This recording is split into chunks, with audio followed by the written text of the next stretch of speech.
आज या ठिकाणी आम्हाला कळलं की आम्ही आमचा उमेदवार जो दिला होता बी फॉर्म राष्ट्रवादी पक्षाकडून प्रभाग क्रमांक 6 ब मध्ये कैलास नावाचा व्यक्ती होता, तो आमच्यासोबत पूर्ण फॉर्म भरण्याच्या प्रक्रियेपासून ते आजपर्यंत तागायत काल दुपारपर्यंत आमच्यासोबत तो आमचा जाहीरनामा प्रसिद्ध करीत होता. त्यांच्या प्रत्येक मतदाराच्या दारोदारी जात होता.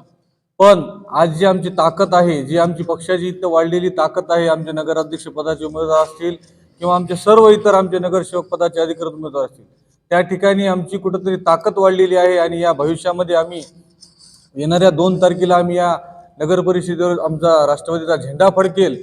या निमित्ताने असं ओळखून आपल्या राष्ट्रवादी काँग्रेस पक्षाचे 6 नंबरचे जे उमेदवार होते सुर्णे यांनी भाजप पक्षाला पाठिंबा दिलेला आहे. आपण एक नगराध्यक्ष पदाचे प्रतिनिधी म्हणून काय प्रतिक्रिया देणार आहात या संदर्भात?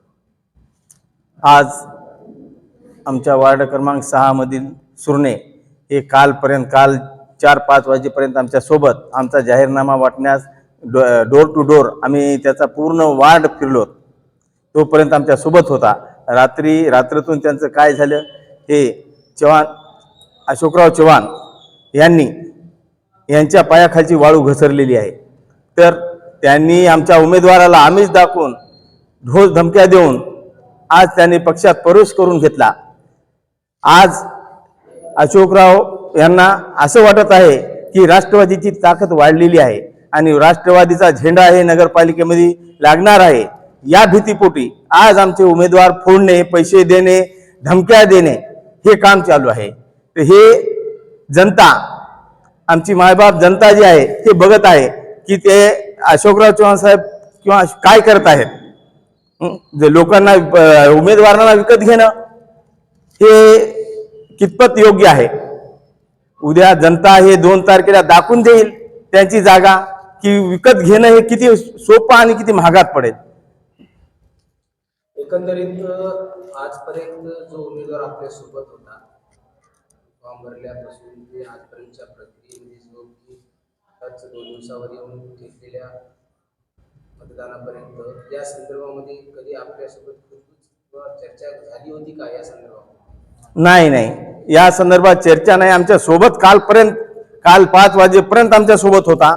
आमच्यासोबत पूर्ण डोर टू डोर त्याचा पूर्ण वार्ड आम्ही फिरलो. आमचा जाहीरनामा प्रसारित केलो. आजपर्यंत कुठलाच काही नाही, आमच्या सोबत होता तो आजपर्यंत. आपला काय आरोप असेल ते कशामुळे गेला असेल? आमिषापोटी का त्यांच्यावर दबाव आला याच्यामुळे गेला असेल? त्यांच्यावर दबाव आलेला आहे आणि आम्हीच दाखवलेला आहे. पैशाचा आम्हीच दाखवून त्याला पक्षामध्ये प्रवेश जबरदस्ती करून घेतलेला आहे. तो खुशीने गेलेला नाही, जबरदस्ती केलेला आहे. आणि मायबाप जनतेने त्या जागेवर मतदान करून जनतेने आम्हाला प्रोत्साहित करावे की बाबा आम्ही तुमच्या पाठीशी आहोत. निवडणूक विभागाला आपण या संदर्भात तक्रार करणार का? निवडणूक विभागाला या संदर्भात तक्रार करणार का? निवडणूक विभागाला या संदर्भामध्ये आपण तक्रार करणार आहोत का? अशी पुढील काळात घडू नये यासाठी नाही करणार ना. आम्ही याची बिलकुल तक्रार करणार.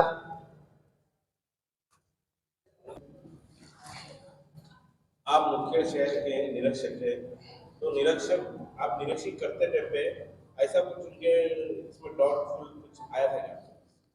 सबसे पहले तो यहाँ की आवाम से मुझे बहुत खुशी की बात है, इतने उम्मीदवार फर्स्ट टाइम पे राष्ट्रवादी पार्टी से अध्यक्षीय भी उम्मीदवार मुलाकात में आए हमारे पास, और हमने तमाम लोगों के फॉर्म भरे.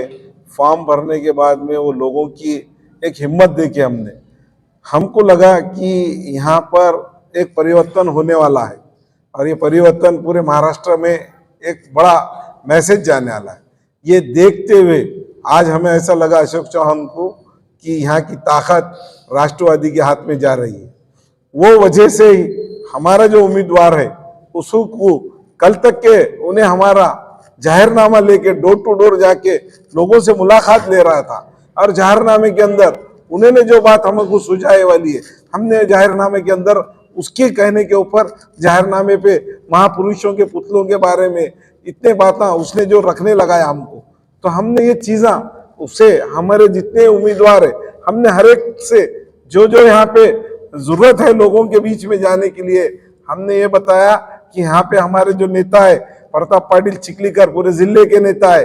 आज देखिए प्रताप पाटिल साहब के हाथ के ऊपर राष्ट्रवादी इतनी स्पीड से पूरे तालुकों में अध्यक्ष के हमारे जगह लड़ाए जा रहे हैं।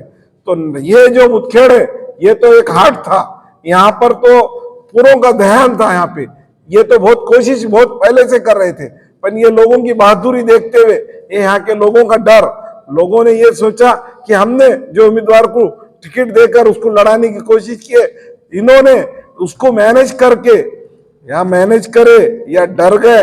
देखो भविष्य के अंदर ऐसा कभी नहीं हुआ कि कोई क्षेत्रीय पार्टी का एक अपक्ष खड़े वाला रहा तो सपोर्ट दे सकता है। ये हमारे सिंबल के ऊपर होने के बावजूद भी इतनी बड़ी पार्टी होते हुए इतना छोटा, इनके डर के आगे हमारी जीत है। हमारी जीत हमको निश्चित लग रहा, हमारे यहाँ की जनता ने, अवाम ने ये सोच लिया है कि राष्ट्रवादी का अध्यक्ष बनेगा और हमारे पूरे 14 की 14 उम्मीदवार जीत के आने वाले। इस वजह से हमारे उम्मीदवार को आज कैप्चर कर लिए।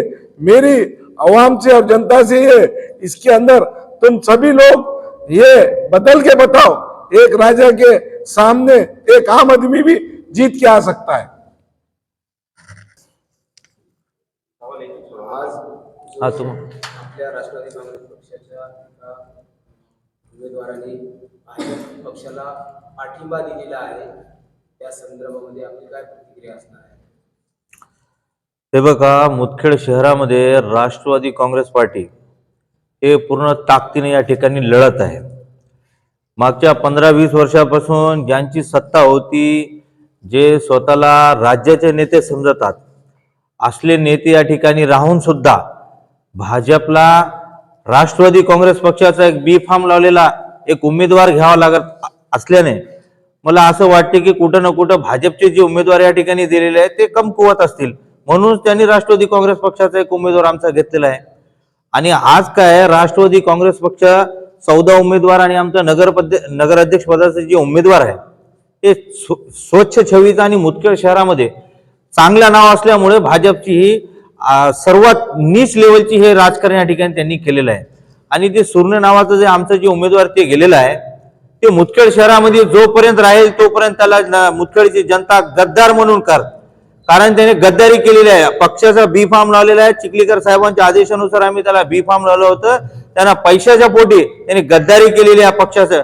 तर मला मुदखेडच्या जनतेला एवढंच मला सांगायचं आहे की तुम्ही ह्या साहेबांच्या या पैशांच्या बळी न पडता एका चांगल्या उमेदवाराला निवडून द्या आणि असले जे गद्दार या ठिकाणी गद्दारी करून पक्षाला सोडून गेलेले आहेत त्यांनी त्यांची जागा दाखवा आणि 2 तारखेला फक्त आणि फक्त राष्ट्रवादी काँग्रेस पक्षाला मतदान करून पंचलिंग साहेब आणि आमचे जे उरलेले 23 उमेदवार आहेत त्यांना विजयी करा। आपली जे प्रभाग क्रमांक 6 जी आता जी पाठिंबा दिली आहे, तिथल्या आपण मतदाराला काय आव्हान करणार होता त्या? प्रभाग क्रमांक 6 मध्ये लास्टच्या वेळी आम्ही त्याला सुर्णेला आम्ही त्या ठिकाणी बी फॉर्म देण्यात आलं होतं, कारण की ते आमच्याकडे फार शिफारशीने आलता की मी चांगला उमेदवार आहे, तुम्ही माझ्यावरती भरोसा करा।